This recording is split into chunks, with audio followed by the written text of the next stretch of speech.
आवाम को जोहार, सलाम, नमस्कार। मेरा नाम मल्लिका है।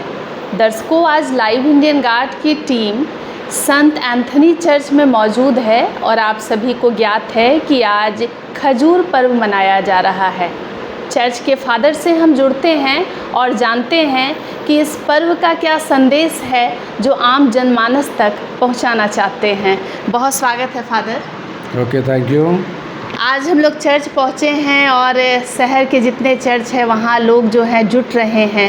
ये खजूर पर्व जो मनाया जा रहा है, क्या सार है बाइबल के हवाले से अगर कुछ बताना चाहें। सबसे पहले आपका हार्दिक स्वागत है जी। तो यहाँ आज खजूर इतवार, अंग्रेजी में बोलते हैं उसको पाम संडे ना जी। तो ये खजूर इतवार इसलिए मनाया जाता है कि ईसा मसीह है ना, ईसा मसीह अपने यरूशलेम की ओर प्रस्थान करते हैं। जी। यरूशलेम की ओर प्रस्थान करना मतलब कि प्रभु यीशु क्रिस्त यानी ईसा मसीह अपने दुखभोग की यात्रा करते हैं। लेकिन आज के दिन क्रूस पाम संडे के दिन लोग उसका स्वागत करते हुए यरूशलेम की ओर ले जाते हैं। होसाना होसाना कहते हुए उसकी प्रशंसा करते हुए ले जाते हैं। हाँ जी। और ले जाते हैं और उसको पूर्ण सम्मान देते हैं। हाँ, सम्मान और इज़्ज़त देते हैं। प्रभु को भी इससे अच्छा लगा, लेकिन वो जानते थे कि यही सम्मान देने वाले, यही जय जयकार करने वाले ही जो यरूशलेम की ओर प्रस्थान कर रहे हैं, वो एक दिन उसको सूली पर लटका देंगे, सूली पर लटका देंगे। लेकिन वो जानते हुए भी ईसा मसीह खुशी से स्वीकार करते हैं। अभी हमारी प्रशंसा ये लोग कर रहे हैं, लेकिन यही लोग हमारी हमको क्रूस पर ठोक देंगे और मार डालेंगे। हाँ जी। तो प्रभु यीशु क्रिस्त ये सब खुशी से स्वीकार करते हैं, इसलिए कि दुनिया को दिखाना चाहते हैं कि ईश्वरीय प्रेम, कि किस तरह से ईश्वरीय प्रेम होता है।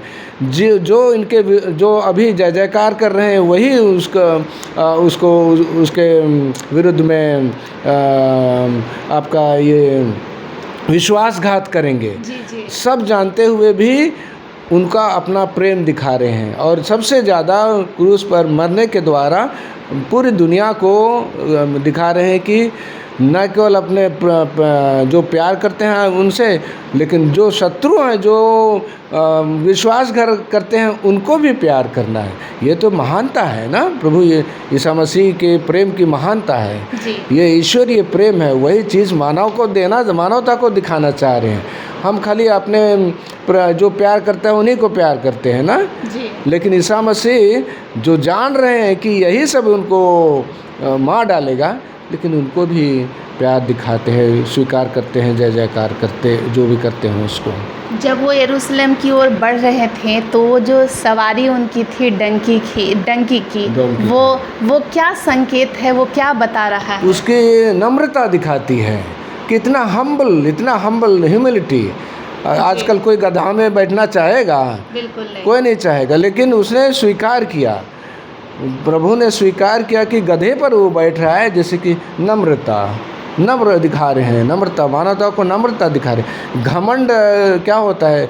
घमंड से आदमी, घमंड ऊंचाई पर चढ़ने के समान है, लेकिन एक दिन वो गिर जाएगा।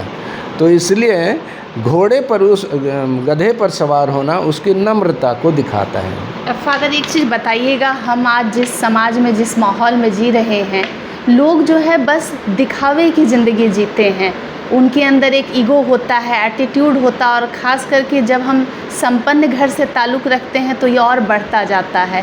एक इंसान आज के परिवेश में खुद को विनम्र कैसे रख सकता है? देखिए ना, अभी इस ज़माने में हमारी सभ्यता अभी ऐसी बन रही है कि भौतिकतावादिता, जिसमें कि खाली दिखावा, कंज्यूमरिज्म इतना ज़्यादा बढ़ जा रहा है कि आदमी घमंड, ईगो जैसे बोल रही है ना, ईगो खाली आदमी जितना बहुत ज़्यादा सेल्फ सेंटर्ड हो जा रहा है ना।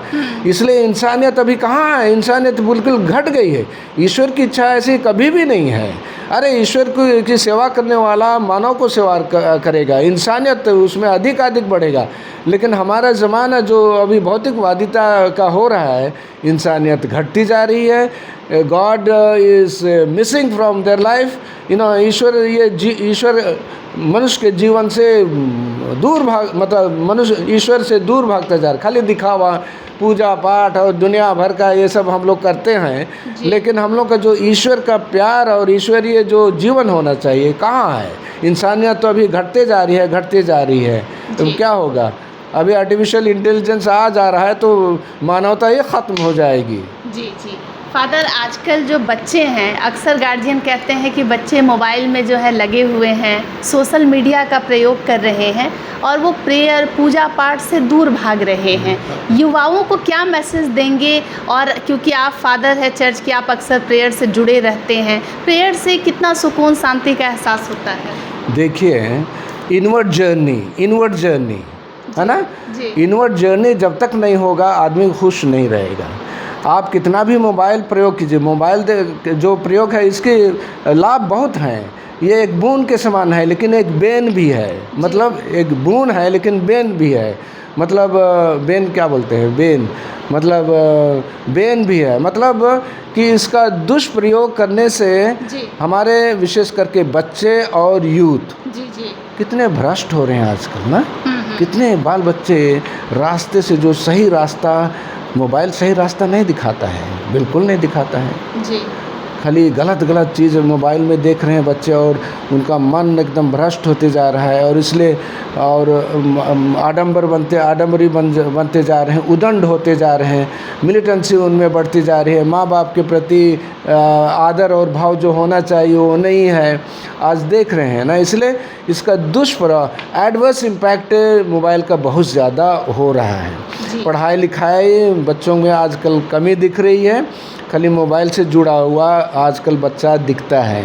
और मोबाइल से जुड़े रहने से क्या होता है कि अभी साइंटिफिक स्टडी कह रहा है कि आँख की रोशनी उसकी कमज़ोर होती जा रही है, ब्रेन में उसका इफ़ेक्ट हो रहा है, क्योंकि जो रेस आता है ना मोबाइल का, उससे धीरे धीरे एक दिन का कम 10 साल अगर लगातार एक बच्चा प्रयोग किया, डेफिनेटली उसके सिर में ट्यूमर हो जाएगा, उनके ब्रेन में ट्यूमर हो जाएगा। क्योंकि रेस वो चल रहा है ना, जो किरण बोलते हैं ना, वो किरण उसके दिमाग में जा रहा है और उसका दुष्प्रभाव, और जिसके कारण अभी आप देख रहे हैं कि इसके दुष्प्रभाव के कारण माँ बाप कोई मतलब इम्पोर्टेंट नहीं है, मोबाइल ज़्यादा इम्पोर्टेंट है।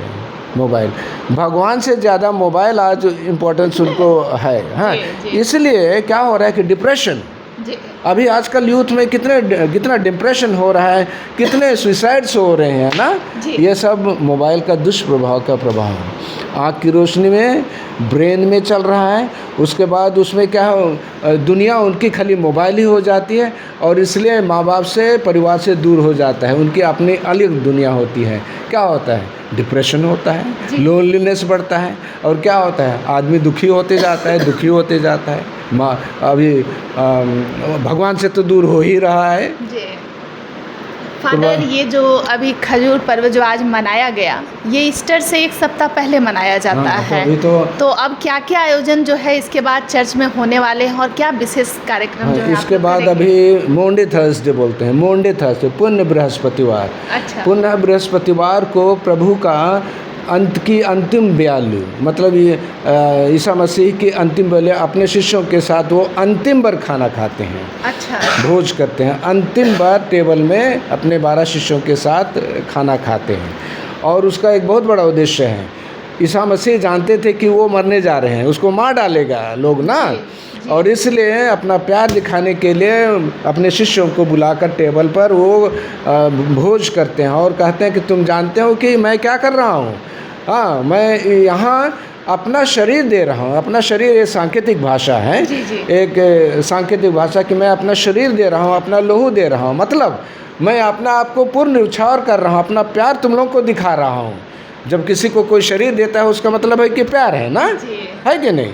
तो सेल्फ गिविंग ना, तो प्रभु ईसा मसीह सेल्फ गिविंग दिखा रहे हैं कि मैं अपने आप को दिखा रहा हूँ, और इसलिए मैं कह रहा हूँ अपना शरीर और लोहू मैं तुम्हें देता हूँ, जिससे कि मेरे मृत्यु के बाद तुम भी ऐसा ही क्या करो, एक दूसरे के साथ प्रेम करो।